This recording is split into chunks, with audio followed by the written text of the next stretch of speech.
Hello, everyone, and welcome back to another Babbling Irons match preview with myself and Mike and Sloth today. Back in Europa League action on Thursday night against TSC Backa Topola, something like that. Probably butchered it, but we'll call them TSC for short. Beat them 3-1 in the home leg. They're on 1 point compared to our 9. We are currently top of the Europa League group stage on not goal difference, but on head-to-head with Freiburg, which is interesting. I didn't know that was a thing till yesterday. So, yeah, we're currently top of the league, and if we win, we all but secure. I think we do secure Yeah, automatic. we'll be through. Olympiacos are only on 4 points, so if Yeah, we so were to win, we'd be through at least second. So hopefully we can top the group. So 3 points is a must if we want to be targeting that. And TSC are probably the best opponents to do it against. So yeah, it was an interesting game in the home leg. We actually went 1-0 down to just a calamitous error from Ogbonna. I don't know what he was doing that night, but he done it a few times. And yeah, it was kind of a shock in the stadium when they went 1-0 up. But we managed to win 3-1. Obviously, Kudus, that was the introduction of him, really. A lot's changed since then. Obviously, Kudus is now one of our more important players. And like we mentioned in the video that went out yesterday, Mubama has got his chance to show himself. So going into this match, first of all, do you want to see rotation or do you want to just go full strength and try and win the game and secure qualification to the knockout rounds of the Europa League? Go on, Sloth, you go. You got to win the game. Obviously, there are rotation elements, and I think that we should be able to rotate and still win. But I think you've got to go for it and try and seal that qualification spot. So, I mean, I want to see.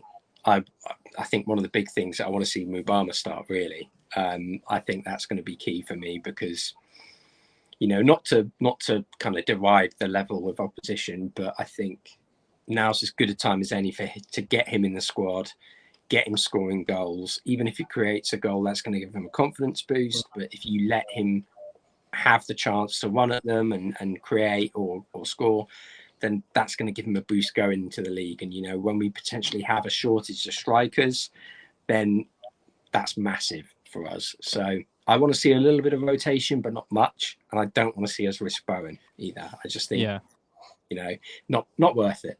What about you, Mike? Would you like to see a little bit of rotation? Would you keep some core players in? Like, how would you approach this? Because there's players like Benrahma, Fornals, Cornet, all these players that haven't had much minutes. But then again, is that a risk? I think I would probably go for the same lineup we had against them in the home leg. Minus Ings, I would replace obviously Ings for Mubama, but then keep Backa and Ward-Prowse in the centre, play Kudus. I think that's what you should do. If we go for that same kind of lineup, that's a good team. Because if we go by that team from what it was on that night, you had Fabianski, Tilo, Mav, Ogbonna, Kress, then you have Ward-Prowse, Backa, Kudus, Fornals, Benrahma, and Ings on that night. I think if you go for that same lineup, just with the tweak with Benrahma, I think that's really good rotation. A couple of core players in there means everyone can be rested. You've got the option during the game to replace with Souček or something, or even play Souček ahead of. Yeah. With all respect to the opposition, that team should be more than capable. And barring any more Ogbonna brain farts, I think we'll be all right. And I think, to Sloth's point, we need to win that game. However, I think if we had to do a heavily rotated team in Europa League between now and Freiburg, it would be this game because the Freiburg game could dictate who finishes top. So if we had to do a heavy rotation, I would choose this one. So then in the Freiburg game, we go all out with the first 11 so we can guarantee or look to guarantee top spot. Yeah, no, I completely agree. I think we should have enough with the rotation to win the match, to be honest. It's that kind of level that we're going to be playing against. So far, they've conceded 13 goals from their 4 matches. That includes like a 5-0 defeat to Freiburg. They obviously conceded 3 to us. Their 1 point has come at home and they drew to Olympiacos 2-2. I think Olympiacos got a red card in that game as well. So, we shouldn't go into this completely underestimating them. They did take the lead at the London Stadium as well. So they are going to pose a threat. They've scored 4 goals. So they do have a little bit of a threat. And, if we're going to be rotating our defence with the likes of Kera, Mavropanos, even someone like Cresswell or Bono, if they're going to be coming into the defence, it's unsettled. It's a team that hasn't played together a lot. There's minutes there that haven't been played this season. Even players like Fornals, they really haven't played much at all. One name you mentioned, we didn't mention there, Mike, from that 11 that you brought up from the previous fixture was Cornet. Would you not be tempted to give him a game, and with Mubama as well? Would you like to see him in the lineup? I would, but I don't think we know he exists anymore. So, but yeah, would I play him? Yeah, I'd play him over Kudus and then put him on the right hand side. Ben Rama on the left. Just make the points for him. We know full well that even if they have a good game, they're not going to play in the next game against Palace. Yeah.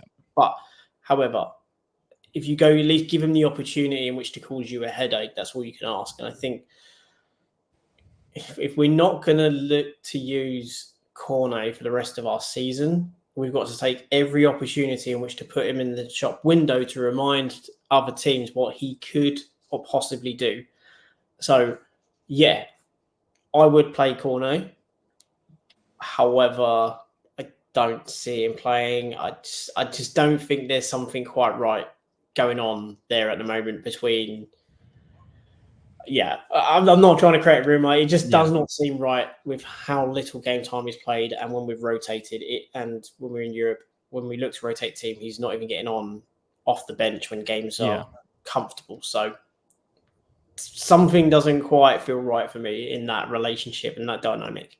If we kind of go back to how the structure of this match will go, obviously they played a back five at the London Stadium.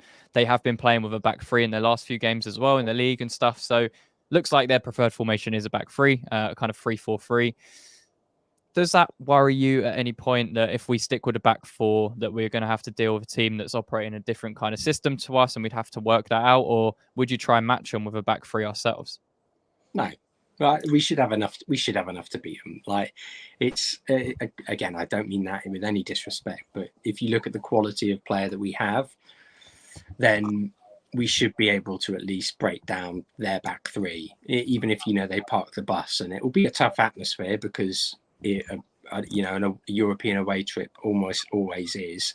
But I think when you look at the players we have and who should be vying for a spot, then we should be able to score against them, really. I know you both wanted Mubama to play in this match Thursday night. We do have Palace 3 days after that. So is there a slight concern there if we play Mubama on Thursday night and he gets maybe 60, 75 minutes there and then Moyes wants to start him against Palace? Do you think there's maybe a slight risk of overplaying him in a short period of time for someone that hasn't really played many minutes for us? No, he's 19 years old and he's like he's a naturally fit kind of lad anyway. And yeah, I've got no qualms. If a 19-year-old can't play 2 games in a week, I think there are issues. Yeah, I think 30 minutes against Burnley, and then I wouldn't be against subbing him off quite early if we get a goal and we look quite comfortable, subbing him off after 45 or at halftime, which we know Moyes doesn't really do, but then putting it on 60 minutes, you could take him off for Danny. Yeah, that's a good length of time. You give Ings a bit of time as well to perform, and I think that would be the ideal, really. Other than Mubama, if he was to come in, who is one player you guys are kind of looking at from that West Ham squad that could make an impression in this match and try and impose themselves in the first team? Is there a gap for anyone there and anyone you want to see a little bit more of for this match? I think the problem is because of the level of opposition, it's difficult for anyone to, even if they have a good game, it's not going to influence the 11 that goes out against Palace. Yeah. I think that 11 is very set in stone at this point. Obviously, up front, it's a bit negotiable. However, we know Moyes is very much set as to what he likes, and I don't see a game against the likes of who we're playing to influence or impact. I'd like to see Mavropanos have a great game because I think that's probably the one point you'd say maybe is our weakest is in central defence because Zuma's been good, but he's also been a bit erratic for me, I think. And, Agard, granted, has picked up a bit and been a lot more assured in recent games. However, there's still a little mistake in there as well. So I think that's probably where we have an opening. I don't see this game making an impact. I'm sorry if that cuts you off then, Sloth, as to what you can say on it. No, I completely agree. I don't see this being much of a change. You know, I can see him starting Cresswell, and Cresswell doesn't get near our starting 11 now. So, you know, I don't really care in terms of if you know, if he has a good game, he's not going to be in the reckoning for Palace. I think it would take something really, really impressive to change the manager's mind. I think unless someone's scoring like 4 goals and does like a 60-meter run where they're taking on about 5 or 6 players, nutmegging them 2 times, flicking it over their heads, and then backheeling it in from 30 yards. I don't think it's really going to influence his decision. It was still saying in his press conference he wants more from the player if someone did that as well. They'd probably say they overplayed it. He wants more respect. Yeah, he wants more respect to the opposition. Yeah, exactly. But yeah, no, I completely agree. I think it is pretty set in stone, and it is really hard to break that structure unless there are things like injuries, which we've seen with Mubama. But players like Cornet, Fornals, even Ben Johnson, it's so hard for them to get back into that team now, just because of how Moyes operates with his structure. So yeah, I mean, we should have enough. It would be really good to get this win to secure, the knockout stages for 3 years in a row, which would be amazing. If we do lose this match, it does make it a little bit nervy going into that last game against Freiburg, but we should have enough. Hopefully we do get the 3 points. Before we leave, lads, let's get your score predictions for the match on Thursday. I'm going to go 4-0. I'll never do the confident one. I'm going to go 4-0. Right, Mike. You never do that. Hat-trick from Obama. One off his arse cheek. One clearance sitting in his face. Left cheek, right cheek. Yeah. The perfect arse hat-trick. Sloth, what about you? Oh, I'm going to say I'm going to go 3-0. So yeah, I think we should have enough, and I think even if we play a slightly rotated side, we shouldn't concede. I think it was just an Ogbo and a howler that meant they scored last time. Yeah. Well, I was going to say I never predict a West Ham clean sheet, so I'm going to stick with that and go 3-1. I just think there'll be something that we do that will cause an issue and they'll get in and score. But yeah, hopefully we do keep a clean sheet. Obviously, hope we get the 3 points. That's the most important thing, and we can continue our slight uplift in form. Actually, in recent, we've actually started to pick up some nice wins, which is good. So yeah, hopefully we continue as we go on. So yeah, that's going to be all for today. Leave a like on the video and let us know your score predictions in the comments, and subscribe to the channel if you haven't already. And that's until next time. Come on, you irons.